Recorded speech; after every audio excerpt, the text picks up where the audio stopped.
السلام عليكم ورحمة الله وبركاته. عشاق النادي الأهلي في كل مكان، النهارده على بركة الله النادي الأهلي هيبدأ الدور الثاني من بطولة الدوري المصري الممتاز. طبعا زي ما احنا عارفين إن هم 6 مباريات.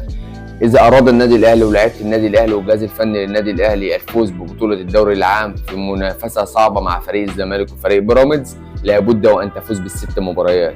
لازم نكسب الست مباريات ان شاء الله. البدايه النهارده الساعه 8 امام فريق سيراميكا كليوباترا، لازم تفوز وتاخد مباراه بمباراه عشان خاطر تقدر تحصد الدوري دون النظر لنتائج الفرق الاخرى.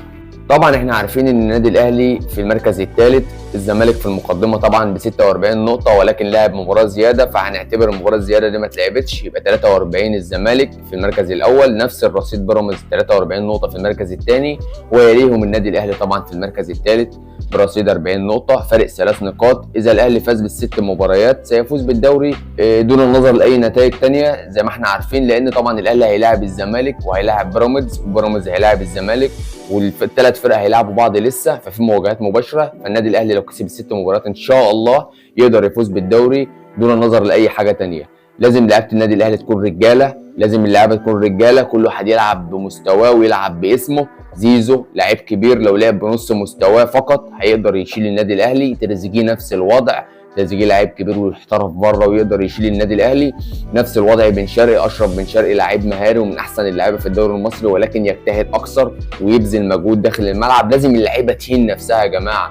النادي الاهلي نادي كبير، ما ينفعش كل لاعب يبقى معلم في مركزه، ما ينفعش كل لاعب يلعب باسمه ويقول لك انا هتعب نفسي ليه وفي الاخر النتيجه تنسب لزميلي او تنسب لحد تاني. لا، لازم تكون روح واحده، لازم تكون اللعيبه كتله واحده وجماعيه. النادي الاهلي طول عمره بياخد بطولات، النادي الاهلي طول عمره بيكسب بالجماعيه وليس الفرديه. مفيش لاعب بيشيل الفرقه لوحده، دي لعبه جماعيه يا جماعه. 11 لاعب لازم يكونوا على مستوى نجوم كبيره، فلازم تكسب. وايا كانت التشكيله وايا كان السكواد اللي المدير الفني هيحطه الفريق الاهلي النهارده، لازم اللعيبه تكون على قدر المسؤوليه. اللي عرفناه واللي سمعناه واللي حصل الفتره الاخيره ان الكابتن سيد عبد الحفيظ موجود على ارض الملعب في التمارين وفي المعسكر وفي كل مكان، شادد الفرقه ومديهم، وده يطمنا، مديهم الدعم ومديهم كل حاجه، ومحصنهم من الاعلام ومحصنهم من الجمهور. لازم اللعيبه بقى تثبت دلاله على ده، لازم اللعيبه تكبروا، لازم اللعيبه تكون عند ظنه فيهم، لازم اللعيبه تكون ايد واحده مع المدير الفني ومع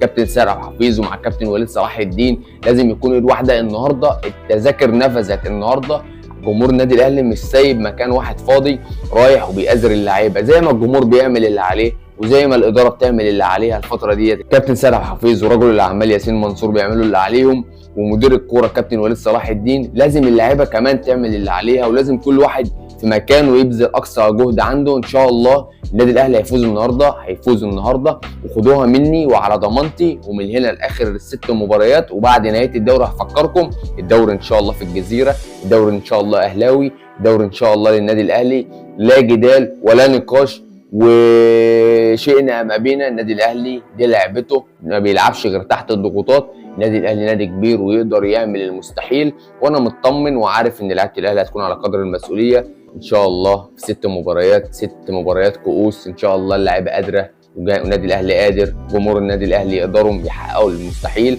والبطوله ان شاء الله في الجزيره. وان شاء الله استنوني ومكملين تغطيتنا في بطوله الدوري المصري، ورا النادي الاهلي ظهر وسند ودعم باذن الله، مش هنسيبه في اي محنه، وفي الشده انا برضه ظهره، انا ليه درع الامان. والى اللقاء.